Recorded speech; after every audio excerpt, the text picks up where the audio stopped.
Now we'll look at I-type instruction and instructions, data and control path constructions. Uh, just an heads up, this is like twice complex than what we did in the art type because of the fact art I-type instructions, like there are like if you look at the list of the I-type instruction, there are different many type of different I-type instructions in there, right? We have immediate arithmetic, we have immediate logics, we have memory access instruction, we have we have like an branching instructions, and those things are all lead to a different data and control path, and then we need to like superpose each of these individual data path on top of each other and resolve any data source conflict with using a multiplexer. Okay, so just stay with me through this I-type instruction, data path and control instruction, and if we understand each steps clearly, then overall it won't look that scary. Now, arithmetic I-type instruction, like all the arithmetic instruction, I-type data path instructions are the same. Like if you do a add I versus multi, its operation is changed, of course, but data flow does not change that much. So we need to look at what is this operation. Like arithmetic I-type operation does is basically it access one register RS defined at the RS field, and then the sign extension immediate of the 16-bit immediate field. So this is sign extension is important here.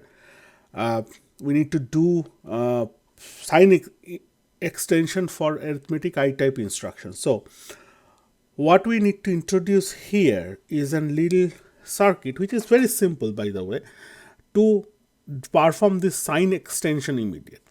So if you recall what the sign extension immediate is, it is basically take the most significant bit of this immediate value, okay, of this immediate value, and then replicate for another 16 bit.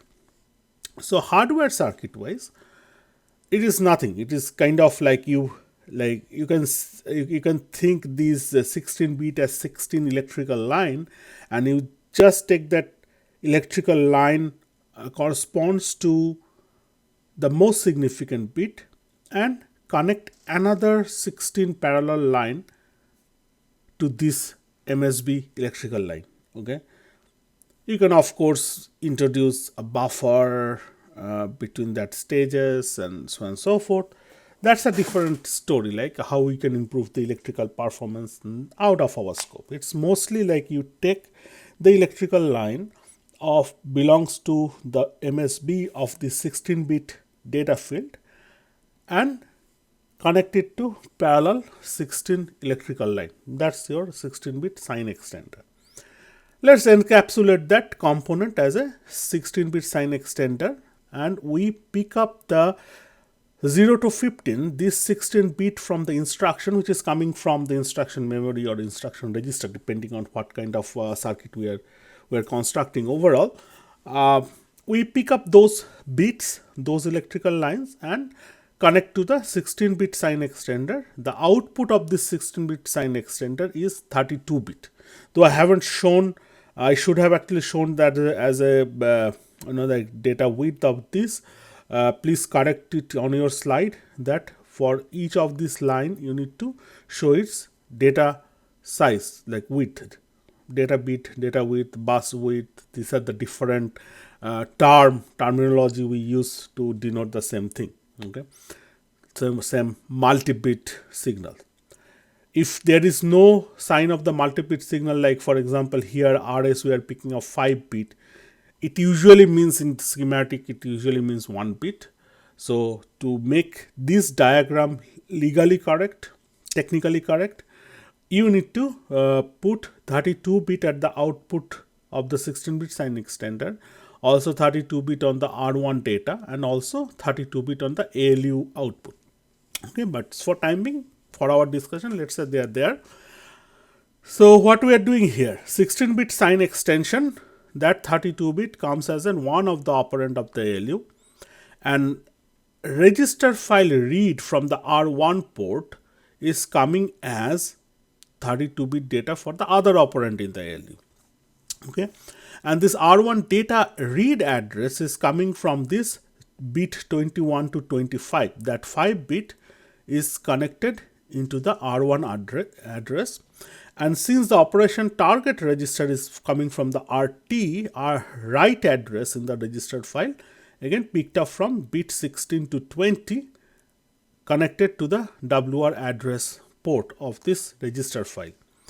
And the write data, it's coming from the ALU output, right? Coming from the ALU output, it's connected there. So this is the complete data path of the I-type arithmetic instructions. Your logical instruction is very similar to this, but only one difference. It has this 16-bit 0 extender. Remember, like arithmetic I-type has 16-bit sign extender. Instead there, we need to place a 16-bit 0 extender. That means like you just have the upper 16-bit as 0. All these upper 16-bit electrical wire are connected to ground. That's all. This is the very simple circuit. So it basically extend from given 16-bit to 0 extent, like 32-bit from that 16-bit, and that becomes one of the operand of the ALU. Everything else is same as that of in the arithmetic I-type instruction in this data path.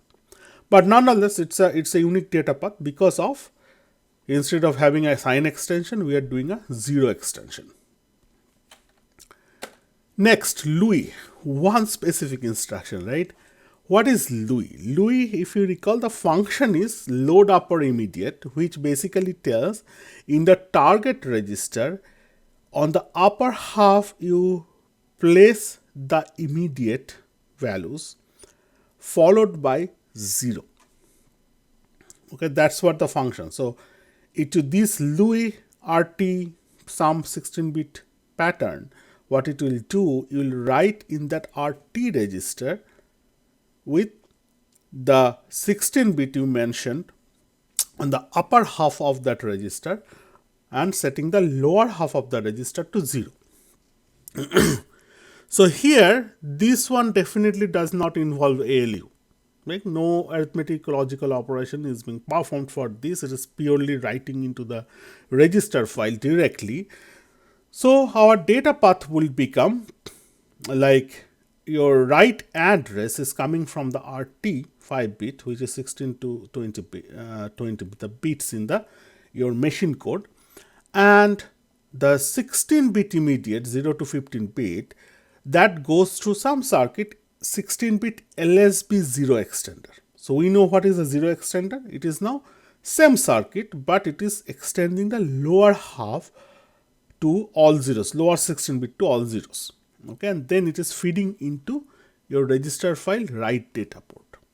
Okay, so as a result, like this, your immediate value will be extended 0 with a 0 on the lower side and directly written into the target register. So this is your LUI instruction data path. Now branch I-type instruction. Now this is to me, this one is possibly one of the complicated data path. Like I think memory access also a little bit involved, but this one specifically needs a lot of understanding of underlying operation, what it meant to be. All right.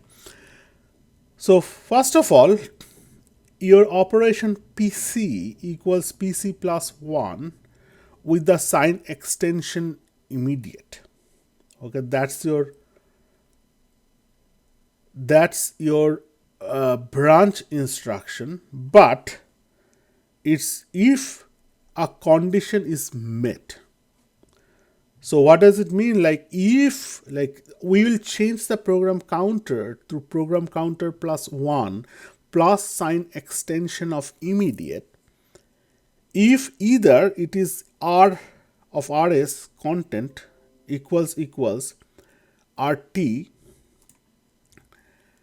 or R of RS is not equal to R of RT. Means the content of RS is not equal to content of RT, or content of RS equal to RT.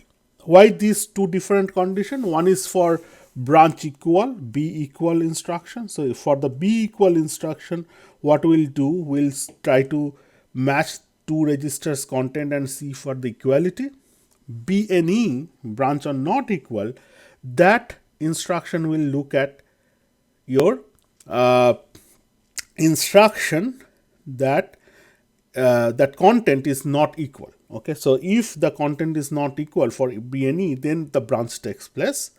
If the content is equal for the B equal instruction, BEQ instruction, then the branch will take place. Otherwise, the next instruction will be just coming from PC plus 1 address, right?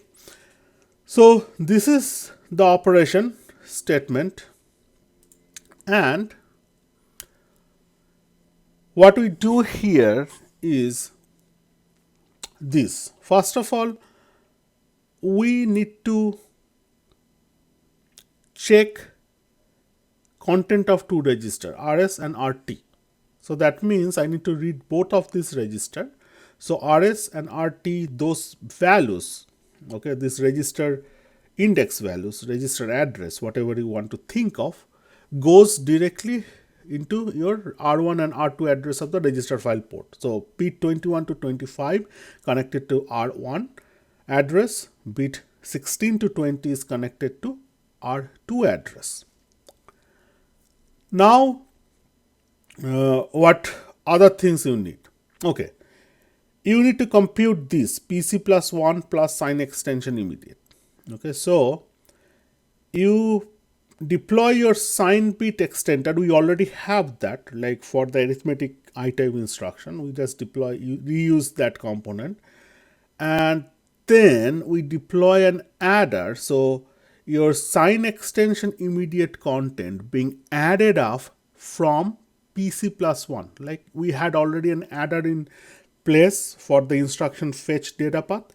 So we use the output of that content, okay, and sign bit extension, that becomes your, that next second adder becomes your PC plus 1 plus sign extension immediate. Okay, now we have for the next PC, we have two possible source of data, right? One is the PC plus 1, so if the condition is not met, or PC plus 1 plus sign extension immediate if the condition is met for the branching. So we deploy a multiplexer to select between these two address, and then the output of the multiplexer going to the program counter. So that's the PC plus, that's the program counter update data path now for the branch time instruction. And now how about the comparison? Like we need to make a test, either equality or non-equality. So what we'll do, we are reading these two register RS and RT, giving them as an operand of ALU. And remember, ALU, we have put something like an 0 flag, like if an operation result to 0 or not. So equality testing is practically you subtract between two content, like content from RS and content from RT register. If you subtract them, and if that subtraction result with 0, assuming there is no overflow, if it results with 0, then they are equal, right? And if they are non-zero, that subtraction result is non-zero, then they are not equal. So we can simply test this 0 flag coming out of the ALU, okay, 0 flag coming out of the ALU as a selection logic for the data path. Okay. Now that means we need to introduce like along with the 32-bit result, we need to introduce another output from the ALU as a zero flag. What this zero means, if any operation, like it doesn't necessarily have to be subtraction, if any operation results to zero, this flag will go 1. Okay, so which basically means current operation results in 0. Okay, if that zero flag is 1. So we can use that as a selection logic in the sense that, let's say we are using b equal. Okay, then to compare, we supply those register content and make a subtraction. So if they are equal, my zero flag will be 1, right? And if my instruction is b equal and zero flag is 1, that means I have to take that branch. Okay, so I need to jump to that branch location, not the default PC plus 1 location. Now if the original instruction was b and e, branch are not equal, then what happens? We'll still deploy subtraction, and let's say if they are not equal, then zero flag will remain 0. Okay, so if it is b and e and zero flag is 0, then we need to take the branch, otherwise we don't need to take the branch.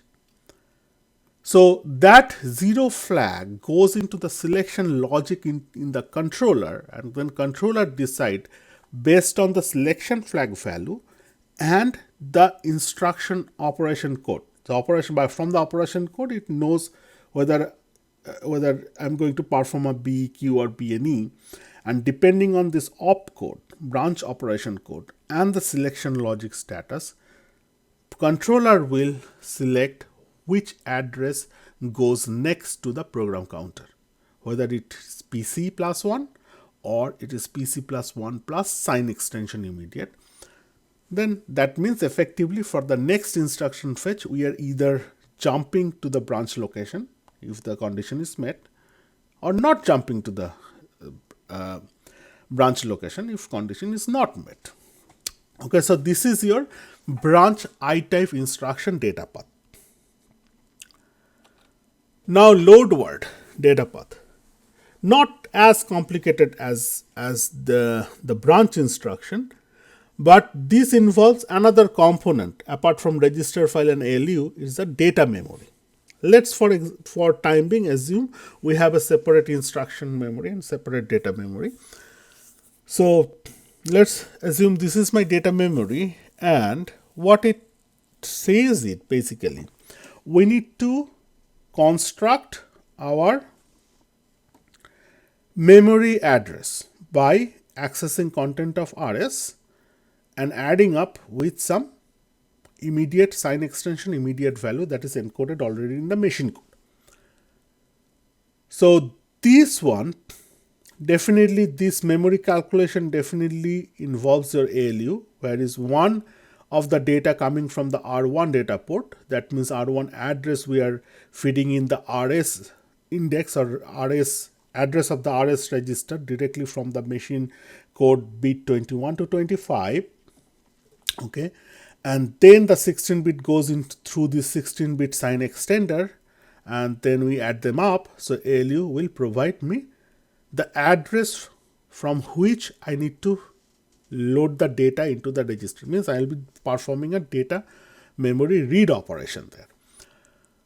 Address is supplied from the ALU. So this is the data path for that ALU. Now let's say data memory is done with reading, and we are, so data out of the data memory is connected to the write data. Again, please make sure in your slide you update with this bit width. So everything missing is 32 bits. So I probably, when I was making this slide, I assumed that for this discussion, if something is not marked as a data width, just assume 32 bit. But please, to make it technically correct, please make sure you update your slide, your note with the actual data bus notation. Okay, each of them are 32 bit.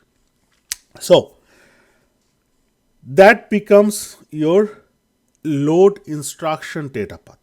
Okay, instruction, you are reading from the register of the RS content. You are doing a sign bit extension, 16-bit sign extension.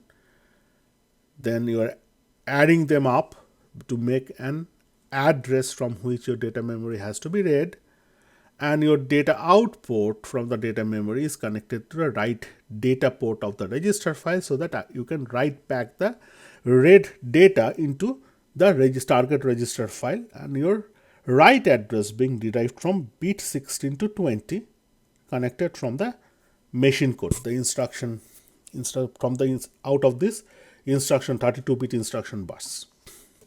Okay, so this is your data path for the load instruction. How about the store instruction? Very similar to the load instruction. Your memory address calculation path is practically same as your load data instruction path. You are extending the immediate for the 16-bit sign extension. You are reading the RS register from the register file through this R1 data port, data output, and then your R1 address being connected to bit 21 to 25 of the instruction machine code, right? And your RT is now, we need to have the RT being read as well, because the operation says that my memory, I'm going to write into the memory, right? So at that memory location computed by content of RS plus sign extension of immediate, we write into the data memory of the content of the RT. That means I need to read the RT2 there in that path. So we are doing this RT as a read address. So bit 16 to 20, we are connecting from the instruction line, instruction 32-bit instruction line, those 5 bit into the R2 address. So in the register file, will one of the data R2 data is for to write in the memory, and R1 data is involved in the memory address calculation. So your address port of the data memory connected to the ALU output for the address definition, and the DIN data in of the data memory is connected to the R2 data port, which is reading the RT register content, and that has to be written into the data memory. So this is your store word instruction data path.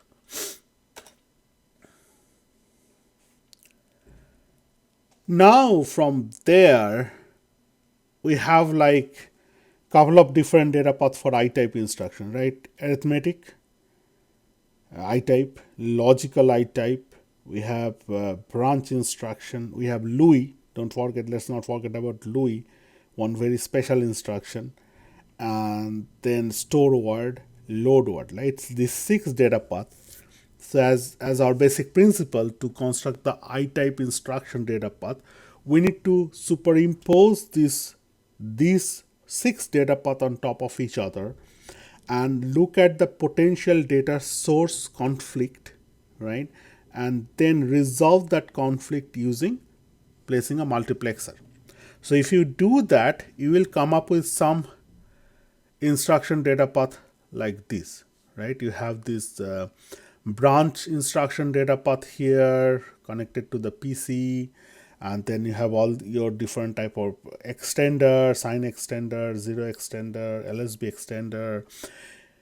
Yeah, and so your operand, second operand in the ALU has quite a lot of different data sources in it, like either it can be from your sign extender or zero extender or the register itself. So that becomes your like 2 multiplexer needed in between this data path, data source for the operand 2 of the ALU.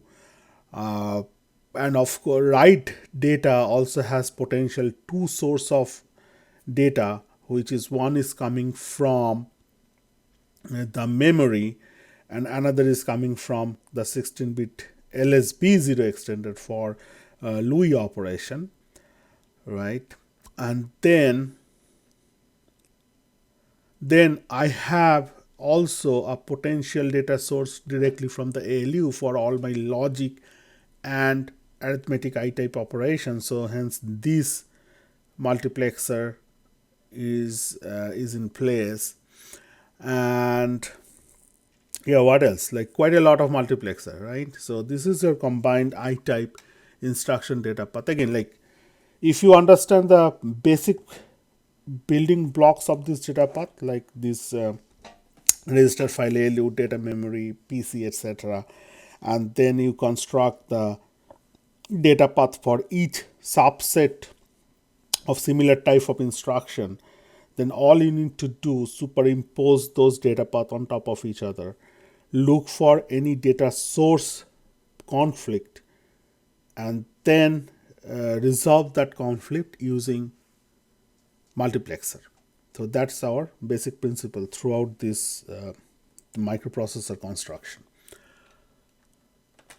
So once we have this, then let's talk about our control signals, which basically comes from your controller. What we have, let's call one of the address selection of this PC multiplexer at address selection 2. Why 2, not 1? Because remember, in the R type data path, we had already had one multiplexer which is already having an address selection 1. What I'm leading to is that just doing separately constructing I type and constructing R type data path is not sufficient. Once you do that, construct an R type data path, construct an I type data path, and construct a J type data path, then you superimpose these three data path once more and resolve then all the incoming potential data source conflict. Okay, so we are not done yet separately. They are not operating in silos, those different type of data paths.